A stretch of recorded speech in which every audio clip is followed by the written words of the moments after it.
चर्चा में हम एक एक बहुत ही बुनियादी चीज पर बात करने वाले हैं। मतलब एक ऐसी प्रक्रिया जो हम सबकी जिंदगी का सबसे पहला काम होते हैं। बिल्कुल। और हमारे पास आज जो रिसर्च और आधुनिक न्यूट्रिशनल साइंस के जर्नल्स का स्टैक है ना, वो बहुत ही दिलचस्प बातें बता रहा है। हाँ, और इसमें हमने प्राचीन आयुर्वेदिक ग्रंथों को भी शामिल किया है। तो आज का हमारा मिशन यही है कि इन सारे स्रोतों का विश्लेषण करके ये समझें कि सुबह की शुरुआत आखिर कैसे होनी चाहिए। क्योंकि देखा जाए तो अक्सर लोग सुबह उठकर जो पहली चीज करते हैं वो बस बिना सोचे समझे या अपनी किसी पुरानी आदत के वशीभूत होकर करते हैं। सही कहा। और हमें ये समझना है कि दिन भर शरीर में बेहतरीन ऊर्जा और मानसिक स्पष्टता कैसे बनाए रखी जाए। यहीं पर हमारे रिसर्च नोट्स में एक बहुत ही कमाल का कॉन्सेप्ट सामने आया है, जिसे आयुर्वेद में जठराग्नि कहते हैं। यानी डाइजेस्टिव फायर। बिल्कुल। इसे समझने के लिए मैं एक उदाहरण देना चाह रही थी। कल्पना कीजिए कि इंसान के पेट के अंदर एक छोटा और हल्का सा कैंप फायर जल रहा है। जब कोई सुबह गहरी नींद से उठता है तो शरीर के अंदर की ये आग बहुत ही धीरे धीरे शांति से सुलग रही होती है। ये कैंप फायर वाला उदाहरण ये सच में इस पूरी प्रक्रिया को समझने के लिए सबसे सटीक है।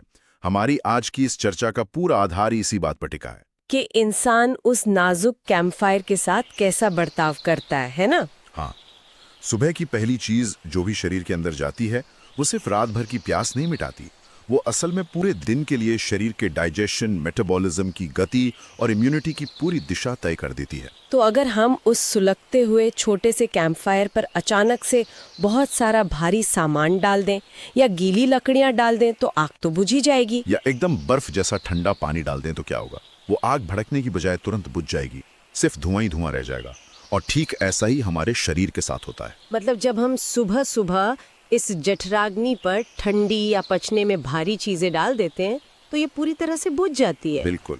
और आयुर्वेदिक ग्रंथों के अनुसार इसके बुझने से शरीर में आम बनने लगता है। आम यानी जो टॉक्सिन्स या अनपचे विषैले तत्व जमा होने लगते हैं। हाँ, वही। और आधुनिक विज्ञान भी ये मानता है कि जब पाचन तंत्र सुस्त होता है तो मेटाबॉलिक वेस्ट शरीर से बाहर नहीं निकल पाता। यही कारण है कि लोगों को पूरे दिन बिना वजह की सुस्ती और भारीपन महसूस होता है। चलिए इसको थोड़ा डिटेल में समझते हैं, क्योंकि जब बात सुबह की शुरुआत की आती है तो सबसे पहला कदम हमेशा हाइड्रेशन ही होता है। हाइड्रेशन सबसे जरूरी है। साइंस और आयुर्वेद दोनों इस बात पर सहमत हैं कि खाली पेट सबसे पहली चीज पानी ही होनी चाहिए। लेकिन सिर्फ कोई भी पानी नहीं, बल्कि गुनगुना पानी। मुझे ये बात बहुत दिलचस्प लगी कि ग्रंथों में इसे एक बहुत ही खास नाम दिया गया है, अमृत। अमृत। मैं यही सोच रही थी कि कैसे एक साधारण सा पानी शरीर के लिए अमृत बन जाता है जब उसे सही तापमान पर लिया जाए। इसके पीछे बहुत ही ठोस तार्किक कारण छिपे हैं।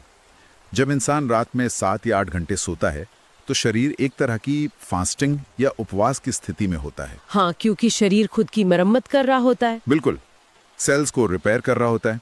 तो सुबह उठने पर शरीर को सबसे ज्यादा जरूरत होती है रिहाइड्रेशन की। ये गुनगुना पानी शरीर में जाते ही रात भर आंतों में जमा हुए टॉक्सिन्स को बाहर निकालने का काम करता है, एक तरह के सौम्य फ्लश की तरह। हाँ, और अगर हम इसे मेडिकल टर्म्स में समझें तो ये पेरिस्टाल्सिस को उत्तेजित करता है। पेरिस्टाल्सिस यानी आंतों की वो लहरदार मूवमेंट जो मल को आगे धकेलती है। एकदम सही।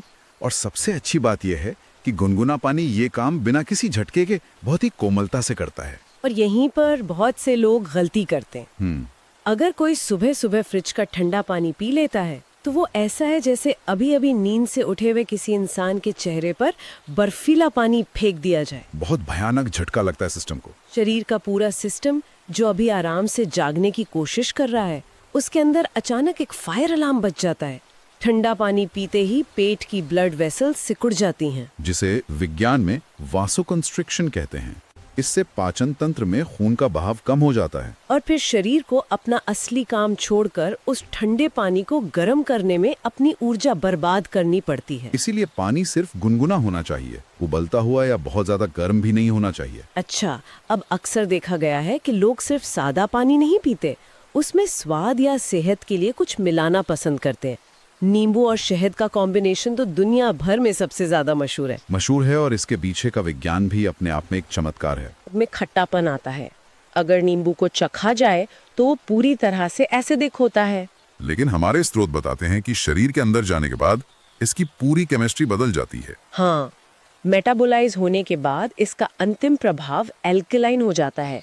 ये शरीर के पीएच लेवल को बैलेंस करने में बहुत बड़ी भूमिका निभाता है। साथ ही ये विटामिन सी का एक बेहतरीन डोज देता है जो सुबह मेटाबॉलिज्म को एक हल्का सा लिफ्ट देता है और लिवर के एंजाइम्स को एक्टिवेट करता है। और अगर इसमें शहद मिला दिया जाए तो शहद अपने साथ कमाल के एंटीबैक्टीरियल और एंटीऑक्सीडेंट गुण लेकर आता है। ये मिश्रण इम्यूनिटी को जबरदस्त तरीके से बढ़ाता है। शहद असल में प्रकृति का एक ऐसा भोजन है जिसे मधुमक्खियों ने पहले ही आधा पचा दिया है, तो ये तुरंत ऊर्जा देता है। लेकिन यहाँ पर बात सच में बहुत दिलचस्प हो जाती है, क्योंकि रिसर्च और आयुर्वेदिक नोट्स में दो ऐसे बड़े आहा मोमेंट्स दिए गए हैं जो आम तौर पर फिटनेस मैगजीन्स में नहीं मिलते।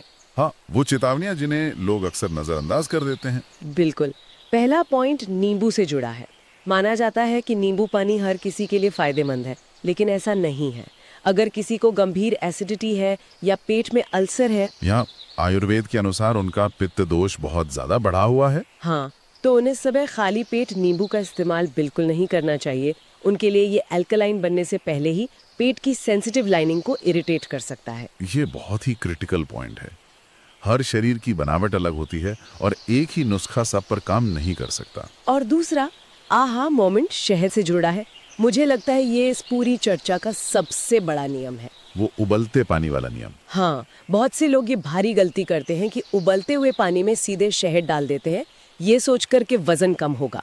जबकि आयुर्वेद साफ चेतावनी देता है कि शहद को कभी भी गर्म पानी में नहीं मिलाना चाहिए। अधिक तापमान शहद के मॉलिक्यूलर स्ट्रक्चर को पूरी तरह बदल देता है। ये सच में हैरान करने वाला था। जो चीज सेहत सुधारने के लिए ली जा रही है, वो गलत तापमान पर जहर का काम कर सकती है। नोट्स में स्पष्ट लिखा है कि गर्म करने पर शहद शरीर के लिए एक विषैले गोंद जैसा बन जाता है, जिसे आयुर्वेद में फिर से आम कहा गया है। आधुनिक विज्ञान भी बताता है कि शहद को गर्म करने से उसमें HMF नामक कंपाउंड बनने लगता है जो टॉक्सिक हो सकता है। ये चिपचिपा पदार्थ शरीर के सूक्ष्म चैनल्स को ब्लॉक कर देता है। इसलिए पानी हमेशा बस हल्का गुनगुना होना चाहिए, तभी उसमें शहद मिलाना सुरक्षित है। ये छोटी छोटी बातें ही तय करती हैं कि शरीर के अंदर की वो आग सही तरीके से जलेगी या धुआं पैदा करेगी। सही हाइड्रेशन के बाद वो जठराग्नि अब पूरी तरह से जाग चुकी है। तो अब वो कुछ हल्का और पौष्टिक मांग रही है। गुनगुने पानी के इस अमृत के बाद अगला कदम क्या होना चाहिए? पानी पीने के लगभग 10 से 15 मिनट बाद शरीर को कुछ ऐसा देना चाहिए जो पचने में आसान हो। यहाँ स्रोतों में सबसे ज्यादा जोर 3 से 5 भीगे हुए बादाम और मुनक्का पर दिया गया है। मुझे हमेशा लगता था कि बादाम को पैकेट से निकालकर सीधा खा लेना चाहिए। ये एक आम धारणा है, लेकिन नोट्स में साफ लिखा है कि छिलके के साथ बादाम खाना उसके पोषण को ब्लॉक कर सकता है। बादाम और छिलके का ये विज्ञान समझना जरूरी है। प्रकृति ने हर बीज को एक सुरक्षा कवच दिया है ताकि वो आसानी से ना पचे। बिल्कुल। बादाम के छिलके में फाइटिक एसिड और कुछ एंजाइम इनहिबिटर्स होते हैं। जब कच्चा बादाम खाया जाता है तो ये फाइटिक एसिड शरीर में जाकर आयरन और कैल्शियम जैसे मिनरल्स के साथ जुड़ जाता है और उन्हें अब्जॉर्ब होने से रोक देता है। लेकिन जब हम बादाम को रात भर भिगोकर रखते हैं तो वो सुरक्षा कवच टूट जाता है, छिलका आसानी से हट जाता है।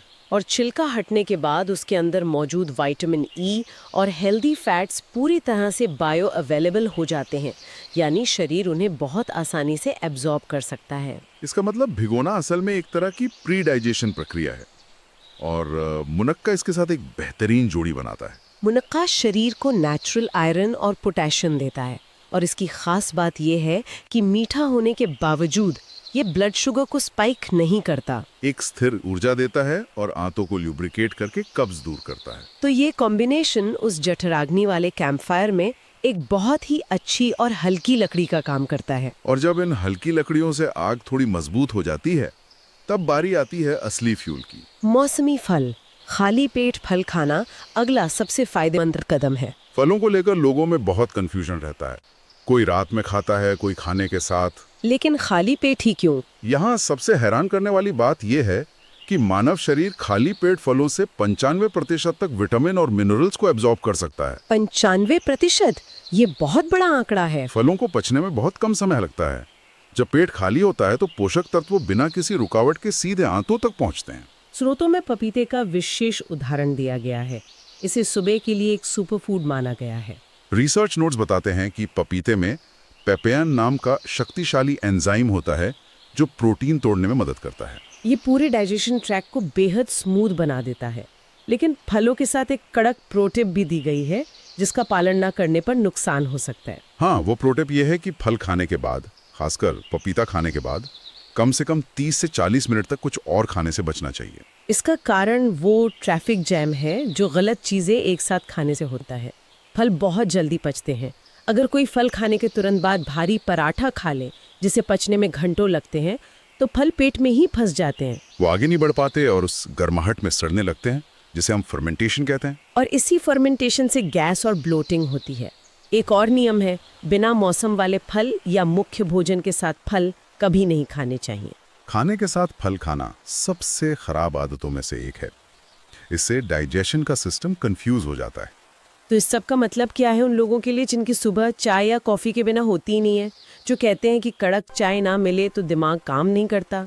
ये आदत बहुत आम है, लेकिन जठराग्नि और हार्मोन्स के नजरिए से देखें तो खाली पेट कैफीन एक बहुत बड़ा झटका है।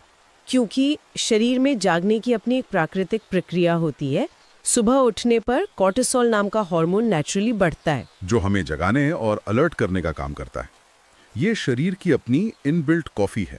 तो जब कोई खाली पेट बाहर से कैफीन डालता है तो वो इस नेचुरल कोर्टिसोल अवेकनिंग रिस्पॉन्स को पूरी तरह बिगाड़ देता है। शरीर सोचता है कि उसे अब अपना कोर्टिसोल बनाने की जरूरत नहीं है। इसीलिए कैफीन एक झूठी एनर्जी देता है। ये दोपहर की ऊर्जा को भारी ब्याज दर पर उधार लेने जैसा है। जब असर खत्म होता है तो इंसान बहुत बुरी तरह क्रैश करता है। इसके अलावा खाली पेट कॉफी या चाय पीने से पेट में एसिड बहुत तेजी से बढ़ जाता है। पचाने के लिए कोई खाना नहीं होता तो ये एसिड पेट की म्यूकस लाइनिंग को नुकसान पहुंचाता है, जो आगे चलकर एंजाइटी और अल्सर का कारण बनता है। इसीलिए कैफीन की जगह हर्बल विकल्पों के फायदे बहुत ज्यादा है। स्रोत 3 बेहतरीन विकल्प देते हैं। पहला है तुलसी की चाय। ये स्ट्रेस कम करती है और नर्वस सिस्टम को रिलैक्स करती है। दूसरा विकल्प अदरक की चाय है। इसमें मौजूद जिंजरोल उस डाइजेस्टिव फायर को सही तरीके से भड़काने में मदद करता है और सूजन कम करता है। और तीसरा विकल्प जीरे का पानी है, जो गट हेल्थ के लिए शानदार डिटॉक्स माना गया। ये सभी ड्रिंक्स शरीर को प्यार से जगाते हैं, कोई आक्रामक प्रहार नहीं करते, शरीर के सिस्टम के साथ मिलकर काम करते हैं। अब हमने समझ लिया है कि क्या करना चाहिए, तो चर्चा को उस सूची की तरफ ले चलते हैं जिन चीजों से सुबह खाली पेट पूरी तरह तौबा कर लेनी चाहिए। चाय और कॉफी के अलावा जो सबसे खतरनाक चीज है वो है बहुत भारी तले हुए या पैकेट बंद खाने की चीजें। अक्सर लोग जल्दबाजी में सुबह सुबह भारी पराठे या पैकेट बंद कुकीज खा लेते हैं। ये ऐसा हो गया जैसे उस छोटे से सुलगते कैंपफायर पर सीधा एक बड़ा सा गीला लकड़ी का लट्ठा डाल देना। आग तो बुझेगी ही, शरीर अभी पूरी तरह जागा भी नहीं और उसे फैट पचाने के काम में लगा दिया जाता है। और पैकेट बंद खाना तो और भी खतरनाक है। खाली पेट एब्जॉर्प्शन रेट बहुत हाई होता है, तो केमिकल्स और रिफाइंड शुगर बहुत तेजी से खून में मिल जाते हैं, जिससे मोटापा और ब्लड शुगर स्पाइक्स का खतरा बढ़ जाता है। शरीर की सारी ऊर्जा उस भारी खाने को पचाने में लग जाती है। और अनपचा खाना आंतों में सड़ता है, टॉक्सिन्स बनते हैं और दिन भर सुस्ती बनी रहती है। तो ये बात एकदम साफ हो जाती है कि सुबह का पहला निवाला शरीर के लिए कितना अहम है। ये सिर्फ पेट भरने का मामला नहीं है, शरीर के इंजन को स्टार्ट करने का विज्ञान है। बिल्कुल। चलिए इस पूरी चर्चा को समेट लेते हैं। दिन की बेहतरीन शुरुआत के लिए गुनगुने पानी का इस्तेमाल करना चाहिए। सावधानी के साथ नींबू या शहद मिला सकते हैं। उसके कुछ देर बाद भीगे हुए बादाम और मुनक्का लेना चाहिए। फिर खाली पेट मौसमी फल जैसे पपीता खा सकते हैं, और गर्म पीने की तलब हो तो हर्बल ड्रिंक्स लेनी चाहिए। और ठंडी चीज़ों, चाय, कॉफ़ी या भारी प्रोसेस्ड भोजन से सख्त दूरी बनानी चाहिए। अगर हम इसे बड़ी पिक्चर से जोड़कर देखें तो ये सिर्फ कुछ डाइट रूल्स फॉलो करने के बारे में नहीं है। ये शरीर की प्राकृतिक लय, नेचुरल सर्केडियन रिदम को गहराई से समझने के बारे में है। मानव शरीर प्रकृति के साथ बहुत गहरे से जुड़ा है। हाँ, जब हम उसके हिसाब से चलते हैं, उसके कैंपफायर का सम्मान करते हैं, तो वो हमें बदले में बेहतरीन स्वास्थ्य वापस लौटाता है। अपने शरीर का सम्मान करना ये एक बहुत ही शक्तिशाली विचार है। आज की चर्चा से हमें जो विज्ञान और प्राचीन ज्ञान का मिश्रण मिला है, वो सच में हमारी सुबह को बदल सकता है। बिल्कुल बदल सकता है। लेकिन इस चर्चा को खत्म करने से पहले मैं एक ऐसा विचार छोड़कर जाना चाहती हूँ जिस पर हर किसी को खुद विचार करना चाहिए। हमने आज इतनी गहराई से चर्चा की कि सुबह की पहली चीज पूरे दिन के लिए पेट की इस आग की दिशा तय करती है। तो ये सोचने वाली बात है कि रात को सोने से ठीक पहले जो आखिरी चीज खाई या पी जाती है उसका असर अगली सुबह इस कैंप फायर के सुलगने पर कैसा पड़ता होगा। ये एक बहुत ही दिलचस्प सवाल है। क्या रात की कोई गलत आदत जैसे देर रात भारी खाना या आइसक्रीम खा लेना अगली सुबह की ताजगी को रात में ही छीन लेती है? क्या बीती रात का डिनर आज सुबह की जठराग्नि का सबसे बड़ा दुश्मन बन रहा है? ये एक ऐसा सवाल है जिसका जवाब हर इंसान को अपनी रोजमर्रा की आदतों में खुद ढूंढना चाहिए। इसी विचार के साथ आज की इस गहन चर्चा को यहीं विराम देते हैं। सुनते रहिए, सीखते